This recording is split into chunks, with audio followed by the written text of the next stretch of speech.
नमस्कार दोस्तों, आज अपन जानेंगे कि जो एआई है वो किस तरह से होती है और किस तरह एक सफल एआई करने का प्रयास किया जाता है। सबसे पहले हम ये जानेंगे कि जो आर्टिफिशियल इंसेमिनेशन कृत्रिम गर्भाधान जो करते हैं उसमें किन किन चीजों की हमको जरूरत पड़ती है। तो हमें जरूरत पड़ती है एक एआई गन की। ये गन है बंदूक, इस तरह की एक स्टील की रॉड होती है, ये इस तरह से मूवमेंट करती है। जो सीमन की स्ट्रा है वो यहाँ पे रख दी जाएगी और ये जब ऐसा हो जाएगा फिर इसको दबाएंगे तो वो जो बीज है वो उसकी बच्चेदानी में चला जाएगा। एक चीज और होती है जो एआई गन के ऊपर लगाई जाती है, इसको कहा जाता है सीथ। क्या कहा जाता है? सीथ। इसमें एआई गन रखते हैं। क्यों रखते हैं? क्योंकि एक तो ये पूरी तरह से जो स्ट्रा होती है वो इसमें सुरक्षित हो जाती है और जब अंदर जाती है तो वो स्टील के माध्यम से इसमें डैमेज बच्चेदानी में नहीं होता है। इस तरह से ये दो चीजों की जरूरत पड़ती है। तीसरी चीज की एक जरूरत पड़ती है, ये है एआई एक्सट्रैक्टर। ये क्या काम आता है? जिसमें बीज रखा रहता है जिन स्ट्राओं में, उसको जो मुंह है वो काटना पड़ेगा। अभी वो पूरी तरह से सील पैक है, तब तो वो उसमें भरा हुआ है। अगर वो एक खुला हुआ इधर एक तरफ से तो वो बह जाएगा।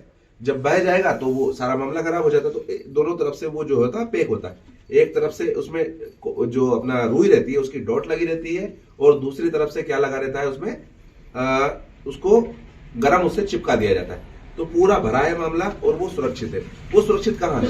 वो सुरक्षित है एआई के कंटेनर में। ये एआई कंटेनर होता है, इसमें क्या रहता है? Liquid nitrogen. ये बहुत ठंडा रहता है, -196 डिग्री सेंटीग्रेड। इतना है कि जो हिमालय पर्वत है ना उससे भी बहुत ठंडा है इसमें अंदर टेम्परेचर है। अगर हमारा 5-10 सेकंड के लिए इसमें हाथ चला गया तो हमारे हाथ पूरे खराब हो जाएंगे। इस दिशा में ये चीजें होती है। जब भी इसमें क्या रहता है और जो सीमन है, जो स्ट्रा है, वो इसमें रहेगी तो सुरक्षित रहेगी पूरी तरीके से। जब वो पूरी तरह सुरक्षित रहेगा तो हम जब भी निकालेंगे तो अब उस टेम्परेचर से बाहर वाले टेम्परेचर पे अगर बाहर डायरेक्ट ले आए तो क्या होगा? जो उसमें वो बीज खराब हो जाएगा। तो इसके लिए एक और व्यवस्था करते हैं कि जो गर्म पानी है उसमें एक निश्चित तापमान निर्धारित किया जाता है। निश्चित तापमान बहुत आवश्यक है, उसको बोलते हैं थाइंग। अगर हमने एआई के दौरान जो तापमान है उसको निश्चित नहीं रखा है और थाइंग ठीक से नहीं की है तो हमारी जो एआई के सफल होने की संभावना 30 से 40% कम हो जाती है। ये एक बेहद महत्वपूर्ण प्रक्रिया है जिसका पालन हर हाल में होना ही चाहिए। तो हमने क्या किया है? सबसे पहले ये गर्म पानी लिया है और ये थर्मामीटर है, डिजिटल थर्मामीटर है। ये बड़ी आसानी से हमको बता देता है कि कितना तापमान अभी वर्तमान में है। जैसे ही हमने इस टेम्परेचर को चेक किया है तो ये जो टेम्परेचर है ये दिखा रहा है 107, 108, 109, 110 पे पहुंच के और ये हाई हो गया। मतलब अभी की स्थिति में ये पानी है ये बहुत गर्म है। अगर हमने उस जो स्ट्रा है उसको निकाल के डायरेक्ट इसमें डाला तो वो जो सीमन है, जो उसमें बीज है, वो खराब होने की पूरी संभावना है। तो हम क्या करेंगे? इसको उतने टेम्परेचर पर लाएंगे जितना शरीर का भैंस का टेम्परेचर है। ठीक है?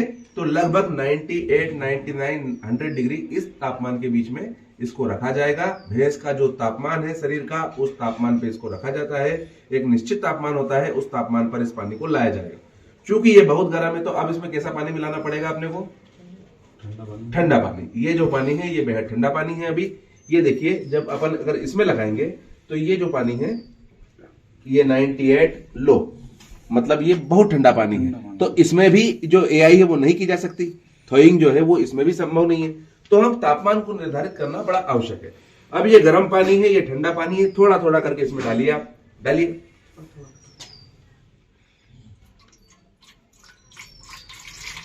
रुकिए 2 मिनट। ये देखिए, अब ये जो तापमान है इसको वापस से थोड़ा सा गर्म पानी डाल के 95, 96 पे पहुंच गया है। इसमें थोड़ा सा पानी और मिलाया जाएगा और इसको जो टेम्परेचर है, जो सही टेम्परेचर है थॉइंग का, उस पे लाया जाएगा।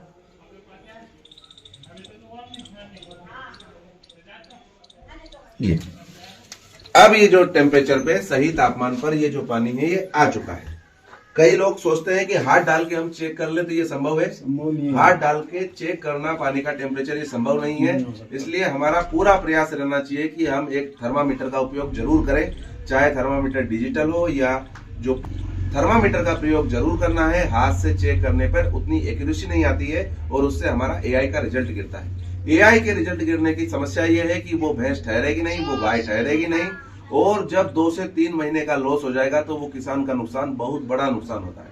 इसलिए ये जो एआई या गर्भधान करने की जो चीज होती है, इसमें बड़ी गंभीरता का विषय है। ये कोई बहुत पढ़ाई लिखाई वाला सिस्टम नहीं, इसमें तो क्या है, आपको हर चीज पे ध्यान देना है, प्रक्रिया जो है उनका सतत पालन करना है, और अगर आपने ये कर दिया तो जो एआई होगी वो एक सफलतम एआई की गिनती में आएगी, और हमारे जो पशु है उनके ठहरने की, उनका गर्भधारण करने की जो संभावना है वो बहुत बढ़ जाएगी।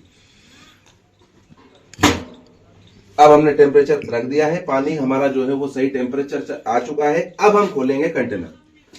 कंटेनर जब भी खुलेगा, इसमें से गैस की जो बादल है, जिस तरह से धुआं उठता है उस तरह का उठना ही चाहिए। अगर किसी के यहाँ कोई एआई करने आता है और उसके जब कंटेनर का ढक्कन खुला और उसमें से धुआं जैसा नहीं उठा, तो ये एक समस्या की बात है, और हमें ध्यान देना चाहिए कि फिर उसमें अगर नाइट्रोजन नहीं होगी तो जितना भी बीज रखा होगा उसमें वो सब खराब हो चुका होगा, और उस एआई का रिजल्ट कभी नहीं आने वाला है।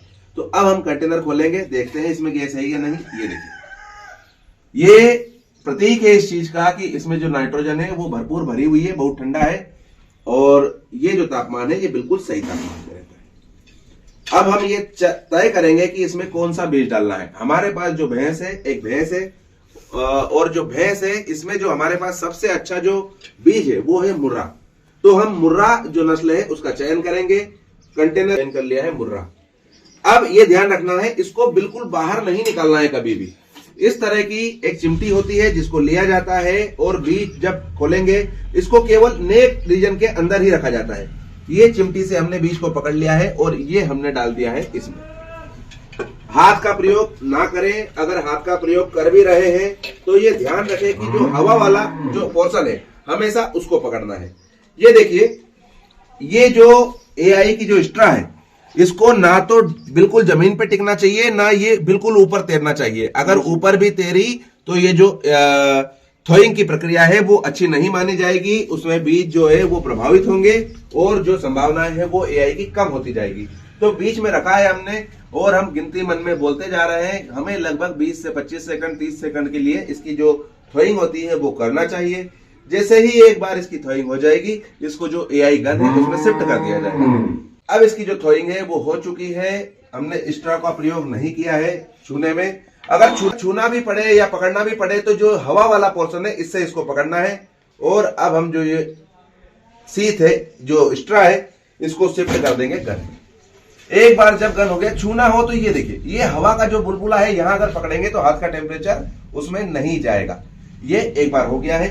अब काटते समय बड़ा अच्छा सा प्रयोग करना चाहिए स्ट्रा कटर का। अगर कैंची से काटेंगे तो वो पूरा गोल नहीं कटेगा, और पूरा गोल नहीं कटेगा तो जो सीमन है, जो बीज है, वो वापस इसी में सिपेज हो जाएगा, और जो जानवर की जो बच्चेदानी है उसमें जो जाने की संभावनाएं कम होती है। ये इसको बराबर रखा और इसे 1 सेकंड में इस तरह से काट दिया गया।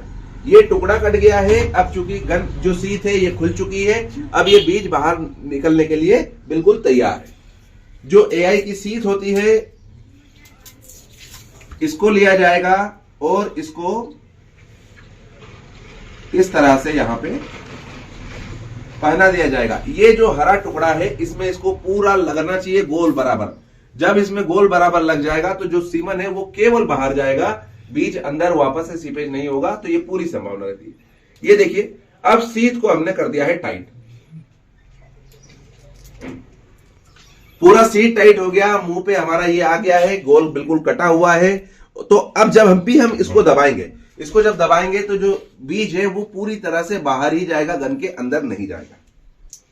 ये कर दिया है। ये वाली पन्नी फिलहाल नहीं हटानी चाहिए, इसको ऐसे ही रहने देना चाहिए, इसको किसी को पकड़ा देना चाहिए। इसके बाद जो बारी आती है, आप पकड़ो इसको। ये ग्लव्स होता है, ग्लव्स का उपयोग जरूर करना चाहिए, इससे पशु भी संक्रमण से बचा रहता है, हम भी बचे रहते हैं। एक चीज और का ध्यान रखना चाहिए, आपके नाखून। मैं हमेशा कहता हूं कि जो एआई वर्कर है उनको हर तीसरे दिन अपने नाखून काट के रखना चाहिए। आज मैंने काटे हैं, जैसे ही ये एआई के लिए आई है मैंने देखा कि मुझे 4 दिन आज हो गए थे, तो सबसे पहले मैंने नाखून काटा और वहां से ये प्रक्रिया शुरू हुई है। मेरे बैग में हमेशा एक नेल कटर रहता है और उसको मैं हमेशा रखता हूं। जब भी एआई करनी होती है उसके पहले नाखून देखना चाहिए। ये अब हमने क्या किया है, अब हमने ग्लव्स पहन लिया है। अब ये ग्लव्स जब जाएगा तो ये सूखा है, जाने में दिक्कत देगा। तो ये लिक्विड पैराफिन करके एक चीज होती है, ये क्या करती है, चिकनाई बनाए रखती है। इसका कोई और उपयोग नहीं है, ये केवल चिकनाई बनाने के लिए होती है। ये हमने जरा सा ले लिया है और ग्लव्स को पूरा पहन लिया है। अब हमें आना है भैंस के पास।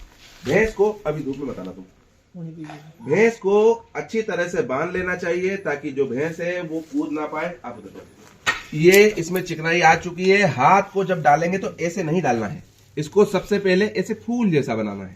तो ये ऐसा जाएगा और ये आराम से पूरा चला जाएगा, भैंस को कोई तकलीफ नहीं होगी। अब ये हमने किया है, भैंस को थोड़ा सा पुचकारा जाएगा, उसको बोला जाएगा ओ बेटा रुक जा, कुछ नहीं कर रहा है, कुछ नहीं कर रहा है, कुछ। जो गोबर है बच्चेदानी के बीच में, उस गोबर के रास्ते में उसको निकाला जाएगा। जब ये निकाल दिया जाएगा तो बच्चेदानी पे हमारे द्वारा सबसे पहले ये जांच की जाएगी कि कहीं ये गर्भवती तो नहीं है। जिस तरह इनने बताया है कि हमने इसको बीच में एक बार पाड़े को दिखाया है 2 महीने 3 महीने पहले, तो सबसे पहला जो हमारा काम होना चाहिए वो होना चाहिए कि हम ये जांच करें कि कहीं ये गर्भवती तो नहीं है। पता चला कि ये प्रेग्नेंट हो और हमने बीज डाल दिया तो उसकी वजह से भी गर्भपात कई बार क्षेत्रों में देखे जाते हैं। अब हमने जो बच्चेदानी है उसको होल्ड कर लिया है। अब ये देखिए, यहाँ एक गलती और होती है, ये गोबर लग गया। गोबर निकालने में और इस प्रक्रिया के दौरान जब गोबर लग जाता है तो इसको धोना आड़ा आवश्यक है। वो जो पानी रखना, जो बच्चेदानी है इसका मुंह हमारे हाथ में आ गया है और गोबर को साफ करना बड़ा आवश्यक है। डालिए भाई, पानी ऊपर डालिए। ये देखिए, अब जो गोबर है वो पूरी तरह से साफ किया जा चुका है और अब बारी आएगी एआई गन की। ले आइए भाई, गन ले आइए। गन को नीचे यहां पकड़ा जाता है, ये पन्नी पकड़िए ऊपर की, और इस स्तर पर आकर जो पन्नी है इसको निकालना चाहिए। ये बिल्कुल जो शीत है, अनछुई शीत है। अब ये जब अंदर जाएगी तो कुछ नहीं, इसमें इन्फेक्शन फैलेगा। जो भैंस है ये थोड़ी सी कूदती है हमेशा, है जो पकड़ लो, भैंस कूदती है।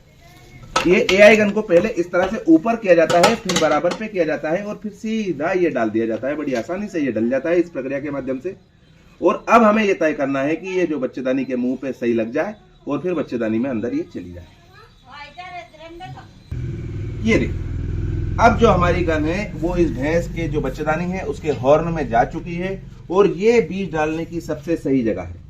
अब इसको धीरे से दबाया जाएगा। कई लोग इसको बहुत तेजी से दबाते हैं, नहीं दबाना चाहिए, उससे जो सीमन है वो डैमेज होता है। ये धीरे धीरे धीरे धीरे करके ये जो सीमन है ये इसकी बच्चेदानी में छोड़ दिया गया है। ये जो एआई है ये सफल हो चुकी है। ये देखिए, डॉट जो है ये भी बाहर आ गया है। इसका मतलब जितना भी सीमन, जितना भी बीज इसके अंदर था वो अंदर पहुंच चुका है। एआई इसकी कंप्लीट हो चुकी है। इसके ये देखिए, नाखून अगर कटे हो और व्यवस्थित अगर हाथ डाला जाता है तो खून की कोई बूंद भी नहीं आती कभी। अगर खून की बूंद आ रही है तो इसका महत्वपूर्ण कारण है कि हमारे नाखून बड़े हो सकते हैं या हमने उसको पकड़ने में बहुत जोर जबरदस्ती का उपयोग किया गया है। इन जोर जबरदस्ती से बचना चाहिए। अब इस ग्लव्स को ऐसा पलटा जाता है। अब ये अच्छा वाला जो सतह है ये यहाँ आ गई है। इससे इसकी जो योनि होती है इसकी मसाज करना चाहिए। जब हम एआई करने के बाद इसकी मसाज करते हैं तो कहीं ना कहीं हम जो कंसेप्शन रहे थे इसको बहुत बढ़ा देते हैं और ये करना चाहिए।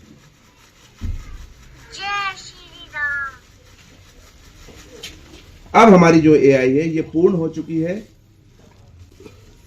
अब हमारे द्वारा इसके कान में टैग लगाया जाएगा क्योंकि इस भैंस को घर जाने दिया जाएगा। बहुत बहुत धन्यवाद।